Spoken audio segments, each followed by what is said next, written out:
So here we have my 1-month-old starter, and all I'm going to do is refresh it as I would if I were going to bake bread tomorrow.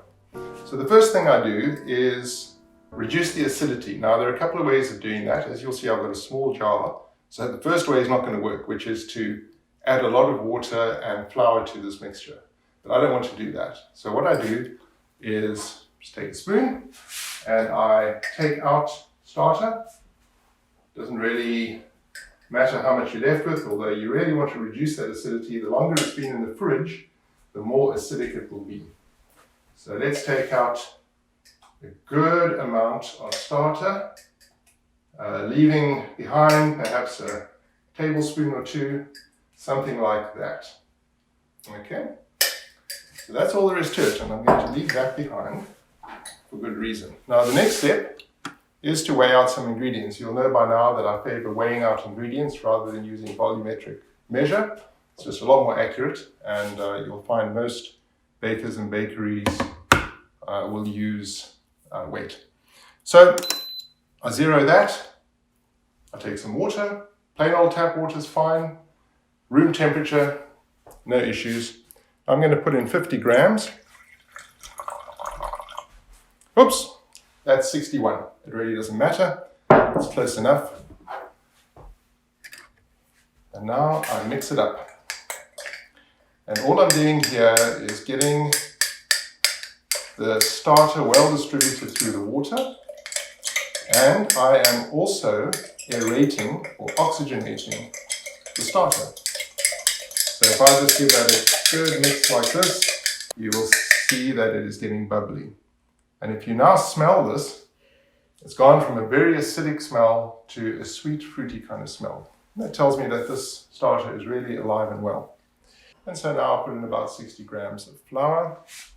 I grind it myself. I get the rye from Oak Manor, which is a local farm where they actually bring in local grains.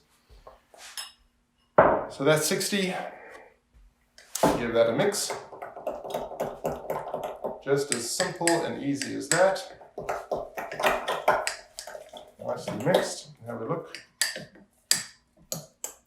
And that's all there is to it.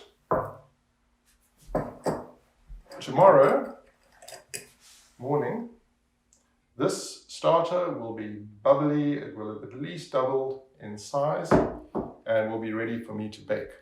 You notice that I leave the rubber ring off because gas is going to be produced as this grows, and I don't want this bottle coming under pressure.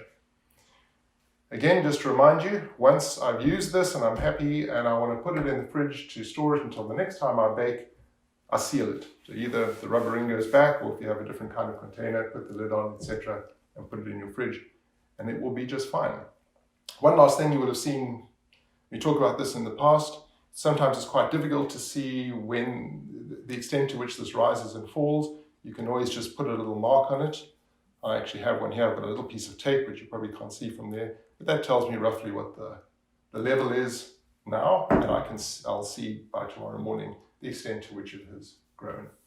That gives me a sense of how vigorous and healthy the starter is. So a couple of quick takeaway lessons. One, you don't need to feed your starter every day or twice a day. When you're not using it, mix in a bit of flour and water like this, let it rise for a couple of hours, put it back in the fridge until you next want to use it. You can take it out of the fridge for a week, a month later, it doesn't matter. Get rid of some of that acidity by getting rid of some of the starter, refresh it, equal parts of water and flour, any kind of flour you want, doesn't matter, I use rye.